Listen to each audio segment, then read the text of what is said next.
بسم اللہ الرحمن الرحیم. السلام علیکم. سندھ ٹاک کے ساتھ میں ہوں نصرت حارث، اور مارچ کے مہینے میں ہم کوشش کرتے ہیں کہ خواتین کے حوالے سے بات کریں. ویسے تو یہ ایک ایسا سبجیکٹ بنتا جا رہا ہے، سبجیکٹ ان اے کانٹیکسٹ کے عورتوں کے حوالے سے بات کرنا ایک ایسا موضوع بنتا جا رہا ہے جس پہ میرے خیال میں پورے سال بات ہونی چاہیے. جس طرح کے کیسز سامنے آ رہے ہیں، کبھی سننے میں آتا ہے کہ جی کسی نے اپنی بچی کے، کیونکہ وہ بیٹی بن کر اس دنیا میں آئی ہے اور بیٹی پیدا ہوئی ہے، اس کو 6 گولیاں 5 گولیاں مار دیں 7 سال کی بچی کو.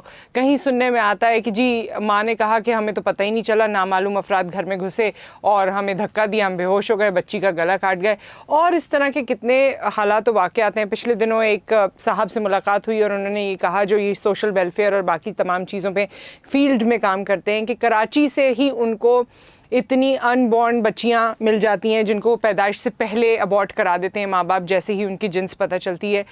خواتین کے حوالے سے، بچیوں کے حوالے سے اتنے مسائل اور مصائب دیکھ کر ہم نے سوچا کہ آج کا یہ سیشن ہم اپنے اس مہمان کے ساتھ رکھیں جن کا اپنا بہت ایکسپوجر ہے اس فیلڈ کا، جو جانتی ہیں کہ کہاں کیا پرابلم ہے اور آخر کار یہ پرابلمس کبھی ریزالو ہوں گے یا نہیں.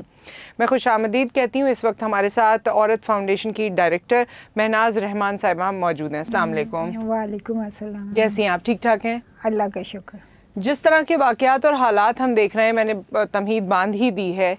آپ بڑھتے ہوئے کیسز، میں تو بڑھتے ہوئے کیسز کہوں گی کیونکہ پہلے یہ سننے میں بہت کم آتا تھا کہ ایک ماں یا باپ اپنے بچے کو نقصان پہنچا رہا ہے. ناپسند کرنا، بات نہ کرنا، زندگی کی باقی سہولیات نہ دینا ایک الگ بات ہے. گولیاں برسا دینا، گلے کاٹ دینا، بچوں کو دربدر کر دینا، کیا کہیں گی آپ؟ میں آپ کو ایک یاد کراؤں، کافی سال پہلے کی بات ہے. امرتیا سین کو نوبیل پرائز ملا تھا جی. اور ان کی ریسرچ یہی تھی کہ انڈیا میں یہ الٹرا ساؤنڈ اور اس ٹیکنالوجی کا استعمال کرتے ہوئے جب والدین کو پتہ چلتا ہے کہ ہونے والا بچہ اصل میں لڑکی ہے تو وہ اس کو دنیا میں آنے ہی نہیں دیتے.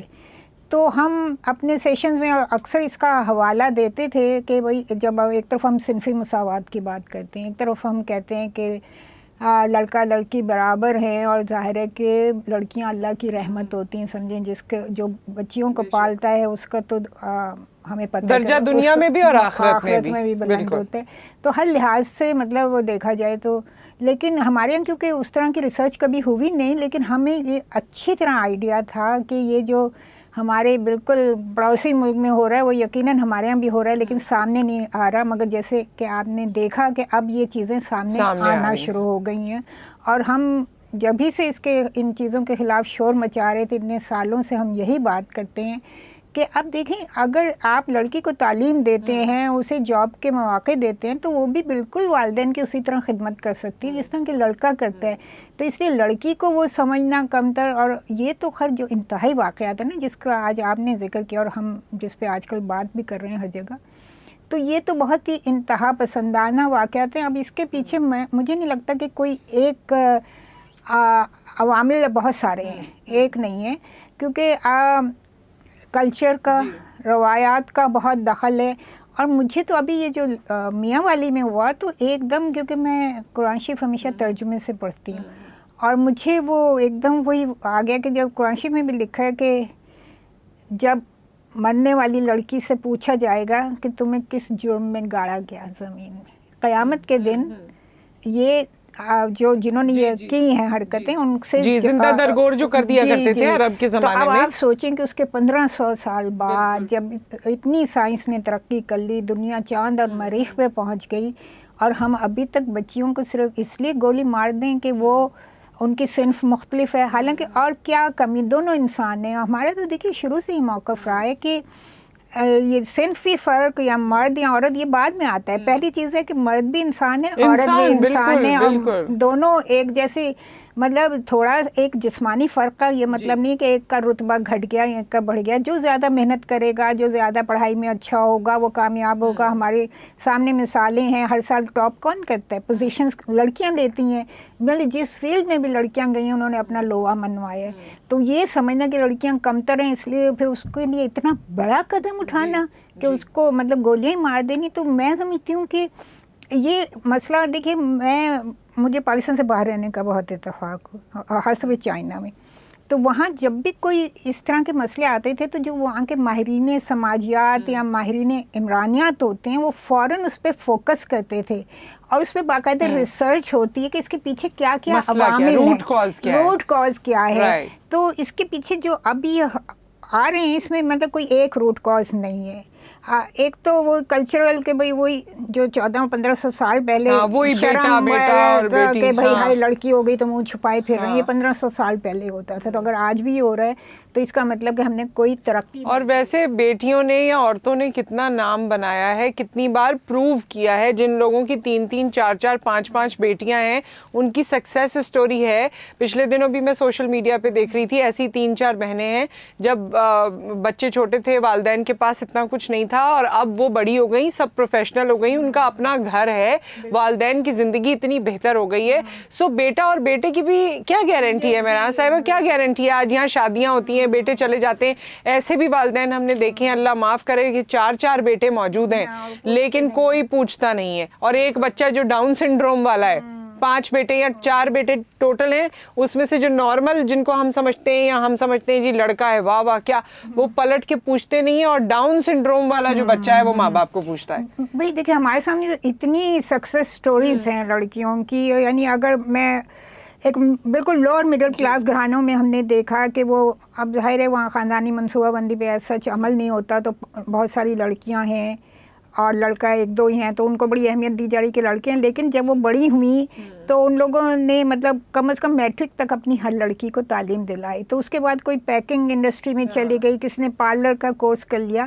تو جب ان کی ماں سے میری ملاقات ہوئی، جب وہ سب برسر روزگار ہو گئیں، تو ان کی ماں کے یہ الفاظ تھے کہ میری بیٹیاں جو ہیں وہ مجھے اپنے بیٹوں سے بڑھ کے ہیں. جس طرح وہ گھر چلا رہی ہیں، جس طرح وہ گھر کو سپورٹ کر رہی ہیں، اور ایسی انگنت ہے. دیکھیں بڑی بہن ہے، یوزلی میڈیا میں بھی ہے ایسی کہ جی بڑی بہن ہے اور اس نے اپنی شادی اپنا سب کچھ روک کے شی ہیز ورکڈ ہارڈ اور اس نے سارے بہن بھائیوں کو پڑھایا، سب کو قابل کیا اور اس کے بعد اپنے بارے میں سوچا. ایسی کتنی ایگزامپلز ہیں. بس مواقع دینے کے بعد ہے کہ آپ تعلیم کے مواقع دیں، آپ ان کو روزگار کے مواقع دیں، اور یہ جو کلچرل اور اس طرح کی پابندیاں اور یہ سب ہے ان سے ان کو اچھا اس کا ریزالو کیا ہے؟ اب جن ماں باپ نے کیا، پہلے تو جس باپ نے یہ میاں والی کا جو واقعہ تھا کہ اس نے 7 دن کی بچی کو 5 گولیاں مار دی، جب اس نے یہ کیا ہے اس کے بعد وہ بھاگ گیا تھا جو پتہ چلا ہے، اور ویسے بھی اس کو حراست میں لینے کے حوالے سے کوئی زیادہ بات ہو نہیں رہی تھی. پھر فیملی میٹر ہوتا ہے تو ہمارے یہاں سوچا جاتا ہے چاہے قانون کو ہاتھ میں لے لیا کوئی بات نہیں، یہ باپ ہے، یہ یوں ہے، اگلی اولاد ہو جائے گی، یہ ہو جائے گا، وہ ہو جائے گا. سو یہ اس کا ریزالو کیا ہے آپ کے خیال میں؟ جی جیسے میں نے پہلے کہا کہ کسی ماہر عمرانیات کو اس سے ملاقات کرنی چاہیے، اس کا پورا بیک گراؤنڈ کھنگالنا چاہیے کہ پیچھے کیا کیا ہوا تھا اس کی اپنی زندگی میں. دیکھیے یہ دوسرے ملکوں میں یہی ہوتا ہے، وہ پیچھے ہسٹری میں جاتے ہیں. مطلب اس بندہ جو بھی تھا اس کی پوری ہسٹری، بچپن سے اس کے ذہن میں کیا چل رہا تھا، اور پیچھے اس کے والدین کی ہسٹری کہ وہ کیسا سلوک کرتے تھے اپنے گھر میں. اور بلکہ لوگ بہت پیچھے تک جاتے ہیں. تو میں نے پہلے یہ بات کی کہ مطلب ریسرچ بہت ضروری ہے، وہ تو ہے ہی نہیں، تو وہ ہمارے یہاں ہوتی نہیں. اب اس وقت بھی اگر کوئی جو سوشیولوجسٹ ہے وہ جائے اس سے اور اس کا کرے، اور کوئی جو ماہر نفسیات ہے وہ بھی اس کا معائنہ کرے، تو پھر اور جو کیا کیا کلچر سے کیا کیا چیزیں دیکھیں. کیونکہ یہ بھی کہا جاتا ہے کہ ہو سکتا ہے اس کی ماں نے کچھ ایسا ٹائم گزارا یا ماں نے ابھی اس کو اتنا پریشرائز کیا کہ تمہاری بیٹی ہو گئی، یہ ہو گیا، جس طرح کی بات سننے میں آ رہی ہے. ابھی ظاہر ہے ہمارے یہاں اس طرح کی ریسرچ تو ہوتی نہیں ہے، تو یہ بھی ریزنز ہو سکتے ہیں. ہاں بالکل، تو یہ سب دیکھنا ضروری ہے. اور پھر یہ تو خیر ایک ایکسٹریم کی بات ہوگی، لیکن جو سن پریفرنس فینومینا جسے کہتے ہیں، یعنی بیٹے کو ترجیح دینے کا جو رویہ ہے وہ ساری دنیا میں ہے. اچھا، ہاں وہ ہم سمجھتے ہیں ویسٹ میں نہیں ہے، ساری دنیا میں ہے. اور اسی کے دیکھیں یہ جو اقوام متحدہ کے اتنے معاہدے ہوتے ہیں وائلنس کو عورتوں پہ ختم کرنے کے بعد، تو یہ ایسی تو نہیں ہوتی صرف پاکستان کو دیکھ کے تھوڑی ہوتی ہے، تو پوری دنیا میں ہو رہا ہے. یعنی 1 بلین رائزنگ ایک موومنٹ ہے، تحریک ہے، جو اس میں یہ بتایا گیا ہے کہ ایک مطلب ہر 3 اگر آپ عورتیں لیں تو ان میں سے ایک جو ہے وہ ضرور اپنی زندگی میں وائلنس کا نشانہ بنی بنتی ہے. ہے. یہ عالمی ریسرچ ہے, یہ صرف پاکستان Okay. دنیا ہر بھر تین کے میں سے ہر 3 میں سے ایک عورت زندگی میں کبھی نہ کبھی 33.33% ہمارے یہاں. ایگزیکٹلی. تو یہ مطلب ہمیں یہ جو ہم اقوام متحدہ کے پلیٹ فارم سے, ہم اپنے ملکوں میں اپنے سول سوسائٹی کے پلیٹ فارم سے, اپنی حکومتوں کے تعاون سے یہی تو جد و جہد کر رہے ہیں. اور ہم سندھ میں تو ہم خوش قسمت ہیں کہ یہاں اتنے قوانین بن گئے ہیں عورتوں کے حق میں, کیونکہ ہم نے جب بھی لابی کی ہے, ڈومیسٹک وائلنس کے خلاف بل سب سے پہلے سندھ میں بنا, جبری شادیوں کے خلاف بل بنا سندھ میں, تو اس حوالے سے ہم خوش قسمت ہیں کہ ہم سندھ میں بیٹھے ہوئے ہیں جہاں اتنے قوانین بن چکے ہیں. لیکن وہ مسئلہ پھر اس سے تھوڑا آگے کا ہے کہ وہ ان پہ عمل درآمد اس طرح سے نہیں ہو رہا. اس پہ جو یعنی اس کے رولز آف بزنس بنے, اس میں جو کمیٹیاں بنے, وہ جو بھی اس میں قانون میں چیز ہوتی ہے, کیونکہ صرف اسمبلی کے میں بیٹھ کے دستخط کر دینا اور اناؤنس کر دینا, چلو اس سے دل تو خوش ہو جاتا ہے, لیکن آگے جب تک پریکٹیکلٹی جب تک نہیں ہوگی, جب تک عمل درآمد جب تک نہیں ہوگا تو عمل درآمد کے لیے میں نے اکثر لوگوں سے بات کی اور انہوں نے کہا, بلکہ لائرز نے بھی کہا کہ لاز بھی موجود ہیں ہمارے پاس, بالکل ہے, اور ہر چیز ہمارے پاس موجود ہے. پریکٹیکلٹی کہاں آ کے رک جاتی ہے آپ کو لگتا ہے, کہاں زیادہ امپلیمنٹیشن پہ توجہ دینے کی ضرورت ہے؟ جہاں فائنینس جہاں پیسے کا مسئلہ آتا ہے, بجٹ وریز کا, گورنمنٹ کے بجٹ کے پرابلمز ہوتے ہیں. لیکن یہ صرف ایک پہلو ہے, کیونکہ صرف اگر آپ یہ سمجھ لیں کہ آپ کا معاشرہ صرف لیجسلیشن سے بدل جائے گا تو وہ نہیں بدلے گا. کیسے بدلے گا؟ جب تک یہ جو ہمارے سماجی رویے, ہمارے ثقافتی رسوم و رواج اور ان سب پہ کام ہو رہا ہے, بلکہ قانون بھی اس پہ بھی بنے کہ جو ایسی ہارمفل پریکٹسز ہیں اس کا قانون موجود ہے اور سب کچھ. لیکن وہی میں پھر کہوں گی کہ صرف قانون سے مسئلہ حل نہیں ہوگا. ہمیں بچپن سے اپنے بیٹوں کو ایسی تربیت دیں کہ بھئی باہر نکلو تو بیہیو کرو. اپنی لڑکی کو گھر میں بند نہیں کریں, اپنے لڑکے کو ایسی تربیت دیں کہ وہ باہر نکلے تو وہ دوسروں کی جو بچیاں ہیں وہ خود کو غیر محفوظ نہ سمجھیں. تو اصل مسئلہ ایک نہیں ہے, اس کے بہت سے پہلو ہیں. تربیت بھی ضروری ہے. تربیت کہاں, آپ لوگ اتنے عرصے سے آواز اٹھا رہے ہیں, کہاں تک آپ کی آواز پہنچی ہے؟ میں ایک تو اسمبلیوں میں وہ تو پہنچی ہے, اور جیسے میں نے بتایا, اور لیکن جو اصل میں جو سماجی رویے ہیں وہ کچھ ہمارے طبقاتی نظام سے بھی جڑے ہوئے ہیں, اور پھر وہ پدرسری نظام سے بھی جڑے ہوئے ہیں. کیونکہ ہمارے معاشرے میں جو نظام دو طرح کے ہیں نا, ایک تو طبقاتی نظام ہے کہ وہ جو طاقتور ہے وہ کمزور پہ ظلم کرتا ہے, اس کی وجہ سے پھر مرد کو بھی عورت پہ ظلم کرنے کا حوصلہ اس لیے ملتا ہے کہ وہ سسٹم ہی ایسا ہے کہ جس کے ہاتھ میں طاقت ہوگی وہ اپنے سے کمزور پہ کرے گا, اور عورت کمزور ہے, ولنریبل ہے. اور دوسرا پدرسری, جیسے میں نے کہا کہ یعنی جو مردوں کو آزادیاں اور ایڈوانٹیج ان کے آگے ٹرے سج کے جا رہے ہیں, وہ گلاس پانی کا اپنے ہی اٹھا کے پیتے, ان کے آگے گلاس پیش کیا جا رہا ہے. تو یہ ساری چیزیں جو ہیں وہ ان کو مجبور کرتی ہیں کہ وہ اس پہ قائم رہے.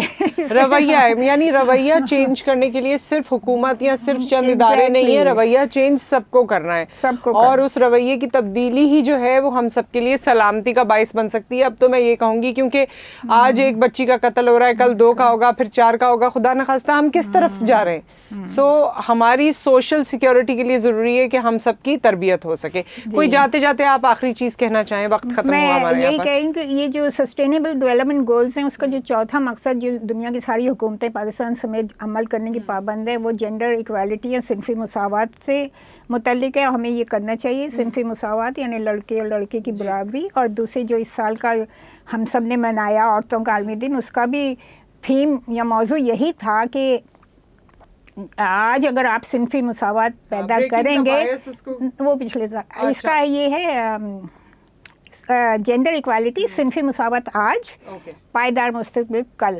یعنی اگر آج آپ صنفی مساوات پیدا کرتے ہیں تو آپ کا مستقبل کل پائیدار ہوگا. بالکل بالکل. سو ود دیٹ یہ میرے خیال میں بڑا اچھا میسج اکراس ہو گیا. Thank you so much for your time. اور یہ تمام سیشنز آپ ہی کے لیے ہوتے ہیں, اس پہ غور و فکر ضرور کیجیے, کیونکہ آج مسئلہ ہمارے گھر کے باہر ہے لیکن کل وہ ہمارے گھر کے بہت نزدیک یا اندر بھی آ سکتا ہے. تو ضرورت اس امر کی ہے کہ ہم سب اپنی اپنی تربیت کر سکیں. ود دیٹ سندھ ٹاک میں نصرت حارث اینڈ ٹیم کو اجازت دیجیے, آپ سے پھر ملاقات کریں گے. اللہ حافظ.